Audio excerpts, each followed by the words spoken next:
Turn back to earnings season now, and specifically home improvement giant Lowe's. The company lowering its full-year guidance, saying that the frozen housing market is keeping consumers on the sidelines. Joining us now is Drew Reading. He is senior home builders analyst for Bloomberg Intelligence. He joins us now, and we kind of knew that sales were going to be weak. Home Depot all but told us that last week, but there was some good news to be found. You told us in the commercial break when you look at the margin front, especially. Yeah, there was some concern last quarter with a weaker than expected gross margin performance. A lot of that had to do with the promotional environment, but it was a nice beat this quarter, so the margins remain strong. And I think, one of the key investment thesis for Lowe's over the last couple of years has been their ability to drive higher operating margin. Their ability to kind of close that gap with Home Depot has really driven the story.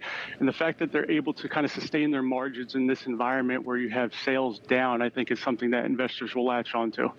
It's interesting because anyone who works on their homes know that there's pretty intense rivalry here. There are Lowe's people and there are Home Depot people. You had mentioned that they had been able to catch up a little bit. What is it that they're doing differently? How expensive are those investments in terms of being able to be competitive with their large rival? Yeah, so the main difference between the two retailers from a customer base is the exposure to do-it-yourself versus professional contractors.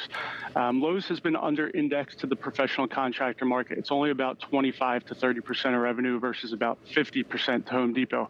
So that's really one of the factors that's driven Home Depot's outperformance on the top line versus Lowe's.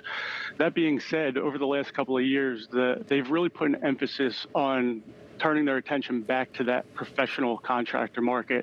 And they've been doing that through, attacking the basics, making sure they have the right brands, the right in-stock levels, the appropriate service levels for their pro customers, including job site delivery and things like that. So they've gained a lot of that low-hanging fruit. So they've made really strong inroads, and that's what you've seen in the results.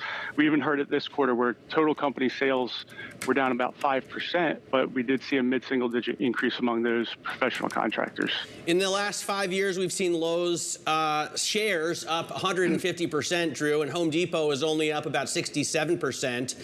Why is Lowe's outperforming so much over a 5-year time period? Yeah, as I mentioned, Lowe's has been a turnaround story really since 2018 when we got new management coming in. And a lot of that really, as I mentioned, had to do with kind of focusing back, as they call it, the retail fundamentals. So they had been underinvested in the professional contractor market. They had an online business which was outdated and not up to par. They've really invested in both of these areas, and that's supported by the investments they've made in their supply chain. So they've really gone after the pieces of the business that were lagging. They've made the appropriate adjustments, and that's why you're seeing operational performance improve as well as the stock price.